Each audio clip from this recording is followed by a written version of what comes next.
പിതാവിൻ്റെയും പുത്രൻ്റെയും പരിശുദ്ധാത്മാവിൻ്റെയും നാമത്തിൽ ആമേൻ.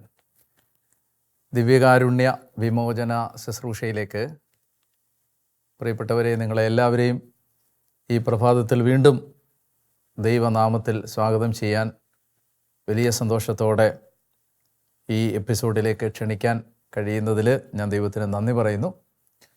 നമ്മുടെ ഈ 40 ദിവസം നീളുന്ന പ്രാർത്ഥനാ യാത്രയിലെ 15ാമത്തെ ദിവസത്തിലേക്ക് നമ്മൾ കടക്കുകയാണ്.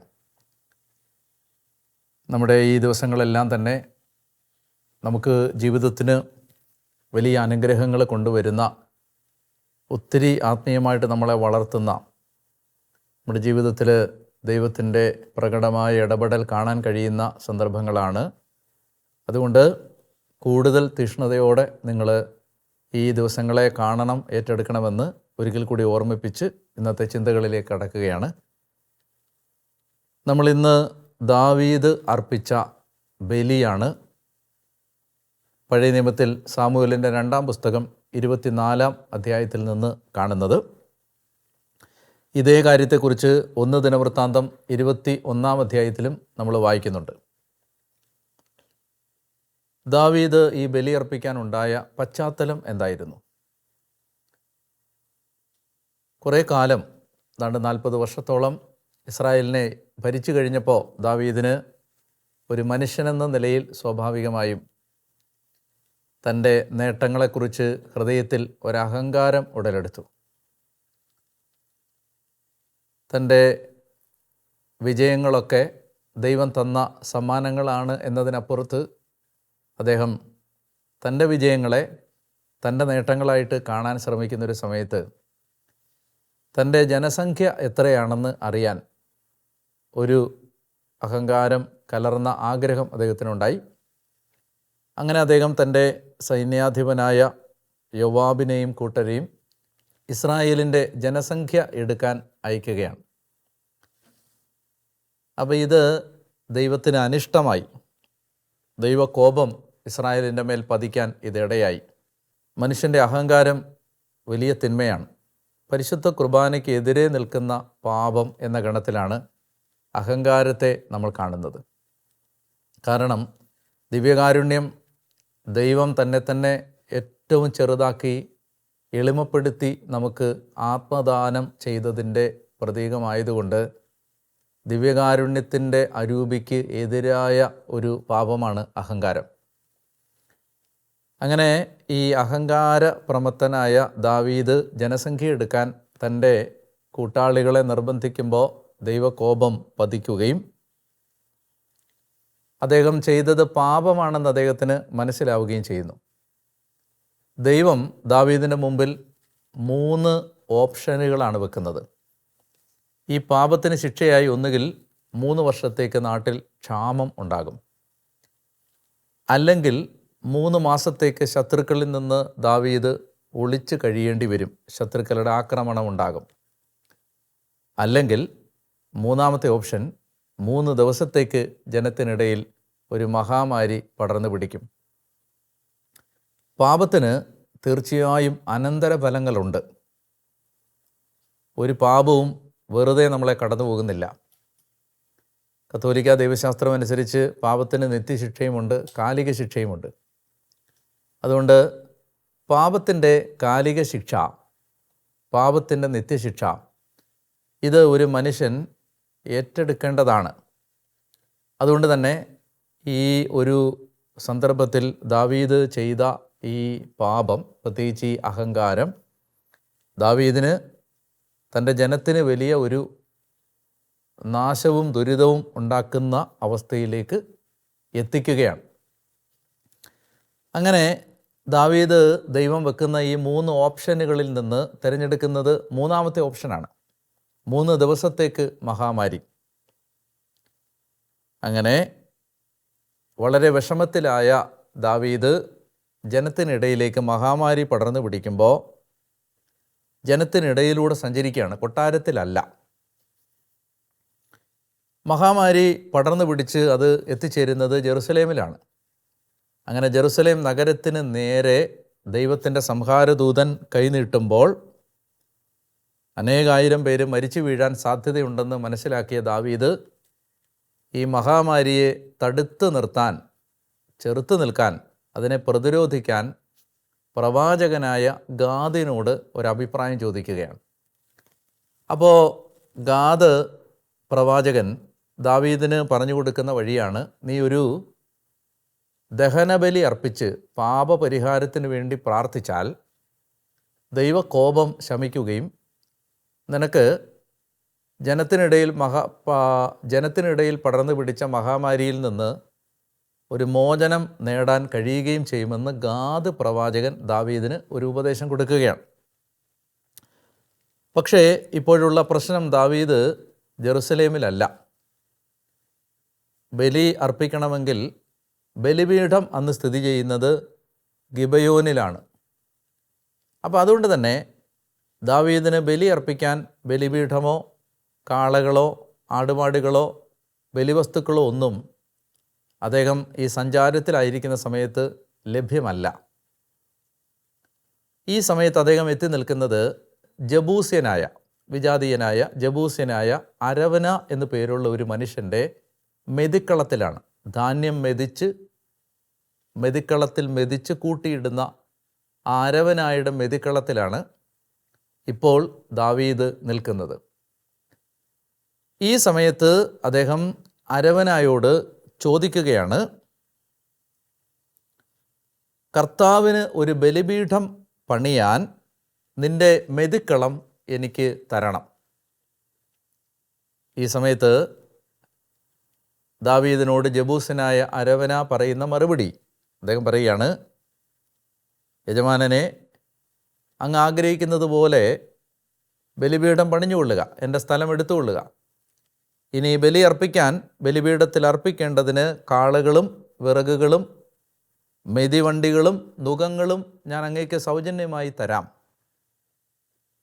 ഇതെല്ലാം അങ്ങ് എടുത്തുകൊള്ളുക. ഇത് അങ്ങയുടെ സ്വന്തം പോലെ അങ്ങ് എടുത്ത് ദൈവത്തിന് ബലി അർപ്പിച്ചുകൊള്ളുക. ഈ സമയത്താണ് 1 സാമുവേൽ 24:24 വളരെ പ്രസിദ്ധമായ ഒരു വചനമാണ്.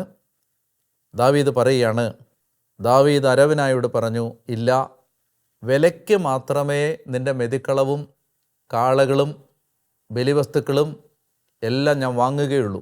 വിലയ്ക്ക് മാത്രമേ ഞാൻ വാങ്ങുകയുള്ളൂ. എനിക്ക് ഒരു ചെലവുമില്ലാത്ത ബലി ഞാൻ യഹോവയ്ക്ക് അർപ്പിക്കില്ല, ദൈവമായ കർത്താവിന് അർപ്പിക്കില്ല.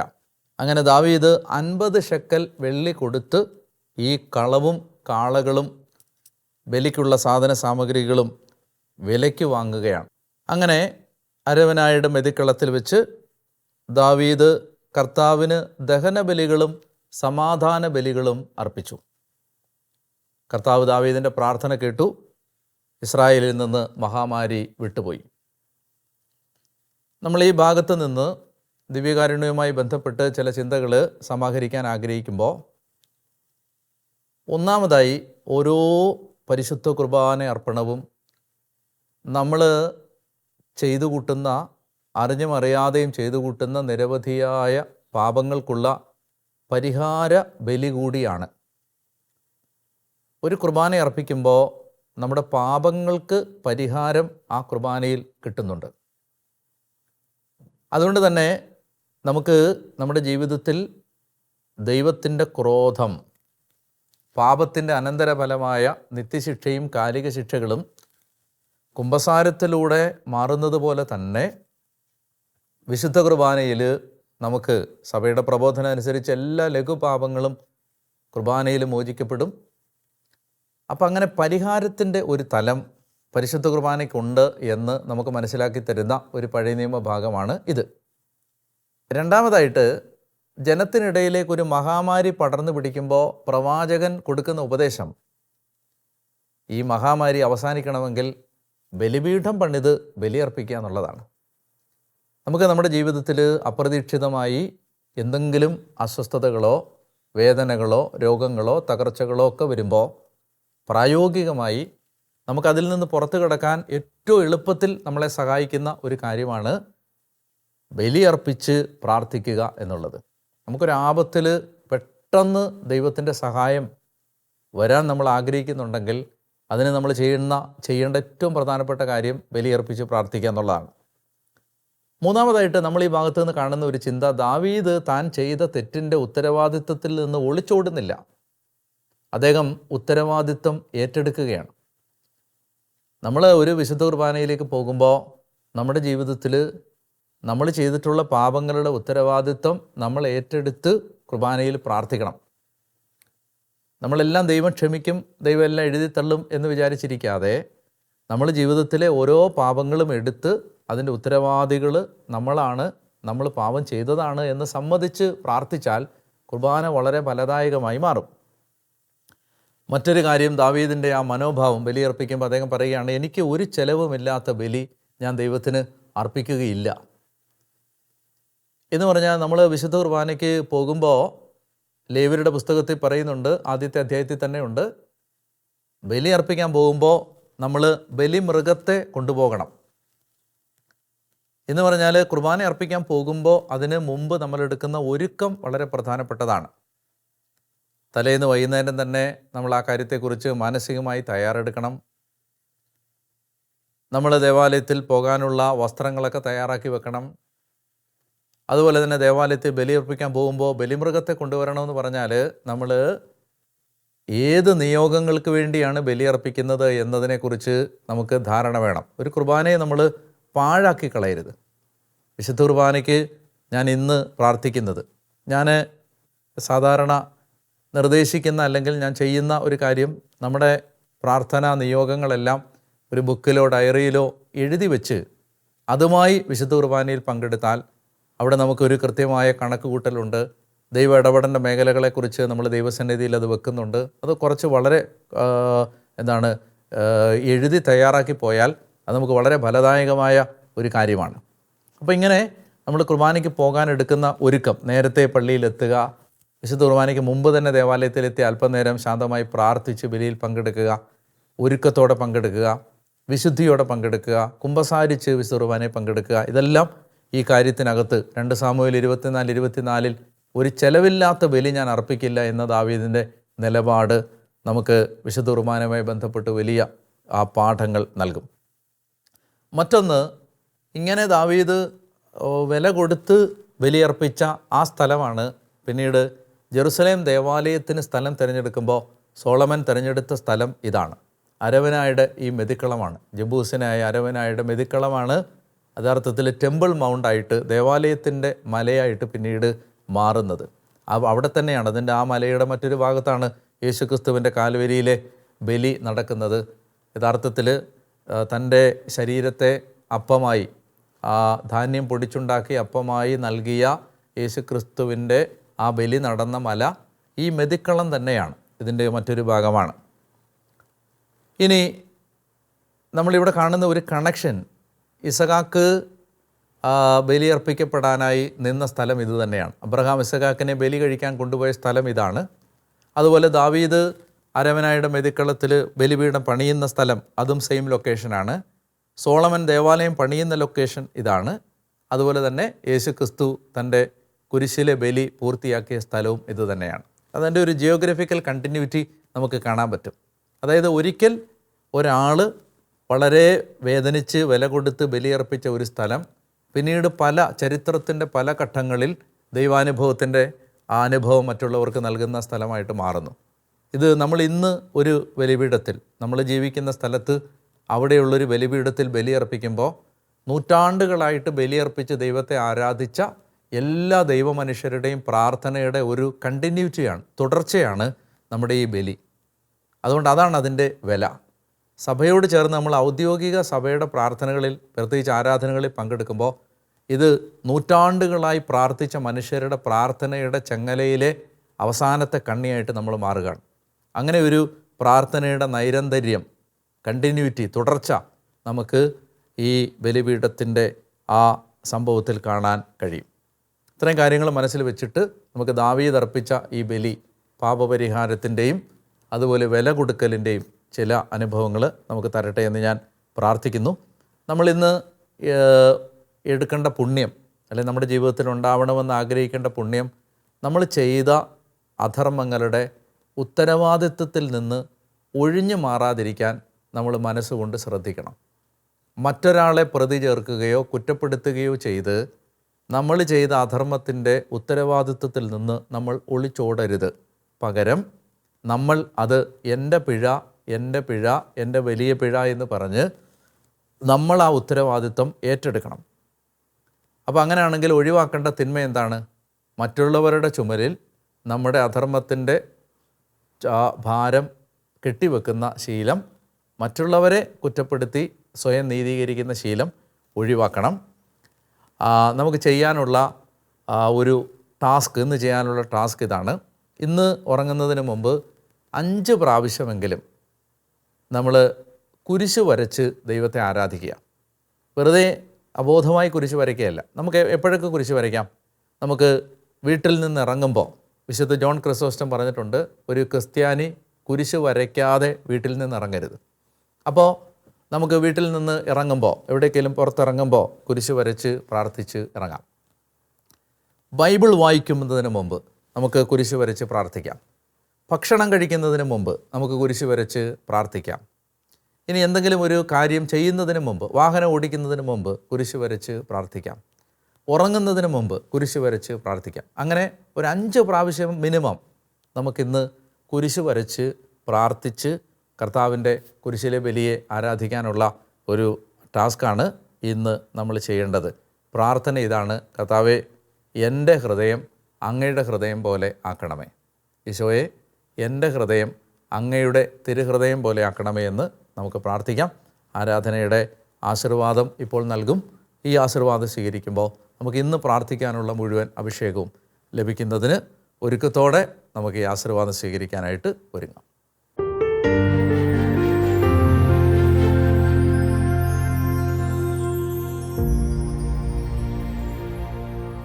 പരിശുദ്ധ പരമ ദിവ്യകാരുണ്യേശോയ്ക്ക് നേരവും ആരാധനയും സ്തുതിയും പുകഴ്ചയും ഉണ്ടായിരിക്കട്ടെ. പ്രിയമുള്ളവരെ, ഇന്നത്തെ പരിശുദ്ധ കുർബാനയുടെ ആരാധനയിലേക്ക് നമ്മുടെ ജീവിതത്തിൻ്റെ എല്ലാ വേദനകളും നമുക്ക് ചേർത്ത് വെക്കാം. ദൈവം തന്ന നന്മകൾക്ക് നന്ദി പറയാം. കർത്താവിൻ്റെ കൃപയിലേക്ക് നമ്മളെ തന്നെ സമർപ്പിക്കാം. പ്രത്യേകിച്ച് നമ്മുടെ കുഞ്ഞുങ്ങളെ, തലമുറകളെ ഈശോയ്ക്ക് ഈ സമയത്ത് സമർപ്പിക്കാം. നല്ല കർത്താവേ, ഈ കുടുംബങ്ങൾക്ക് വേണ്ടി ഈ സമയത്ത് പ്രത്യേകം പ്രാർത്ഥിക്കുന്നു. കർത്താവായ ദൈവമേ, നിൻ്റെ കാരുണ്യം ഞങ്ങളുടെ കുടുംബങ്ങളിലേക്ക് കടന്നു വരാൻ ഞങ്ങൾ ആത്മാർത്ഥമായിട്ട് അങ്ങയെ ആരാധിക്കുമ്പോൾ പരിശുദ്ധാത്മാവ് ഞങ്ങളുടെ കുടുംബങ്ങളെ ഏറ്റെടുക്കണമേ എന്ന് പ്രാർത്ഥിക്കുന്നു. പ്രത്യേകിച്ച് ഞങ്ങളുടെ കുഞ്ഞുങ്ങളെ അങ്ങയുടെ കരങ്ങളിൽ ഏൽപ്പിക്കുന്നു. അവരെല്ലാം കർത്താവെ ദൈവത്തെ മാനിക്കുന്ന മക്കളായി വളർന്നു വരാൻ അങ്ങ് സഹായിക്കണം. ദാവീദ് എനിക്ക് ചെലവില്ലാത്ത ബലി ഞാൻ കർത്താവിന് അർപ്പിക്കില്ല എന്ന് പറഞ്ഞതുപോലെ ദൈവത്തിന് മൂല്യം കൊടുക്കുന്ന, ദൈവത്തെ ഒന്നാം സ്ഥാനത്ത് ഹൃദയത്തിൽ പ്രതിഷ്ഠിക്കുന്ന വ്യക്തികളാക്കി ഞങ്ങളെ മാറ്റണം എന്ന് പ്രാർത്ഥിക്കുന്നു. കർത്താവേ, ഇന്ന് ഈ ആശീർവാദം സ്വീകരിക്കുമ്പോൾ ഞങ്ങൾക്ക് പരിശുദ്ധ കുർബാനയെ ഏറ്റവും വിലപിടിപ്പുള്ള യാഥാർത്ഥ്യമായി ജീവിതത്തിൽ ഏറ്റെടുക്കാനുള്ള കൃപ അങ്ങ് തരണം എന്ന് പ്രാർത്ഥിക്കുന്നു. കർത്താവെ, തകർന്നിരിക്കുന്ന ഏതെങ്കിലും വ്യക്തി ഇന്ന് ശുശ്രൂഷയിൽ പങ്കെടുക്കുന്നുണ്ടെങ്കിൽ കർത്താവ് ഏറ്റെടുക്കണം, അനുഗ്രഹിക്കണം, ആശ്വസിപ്പിക്കണം, വിടുവിക്കണം, സൗഖ്യപ്പെടുത്തണം എന്ന് പ്രാർത്ഥിക്കുന്നു. നമുക്ക് പരിശുദ്ധ കുർബാനയുടെ ആശീർവാദം സ്വീകരിക്കാനായിട്ട് ഒരുങ്ങാം.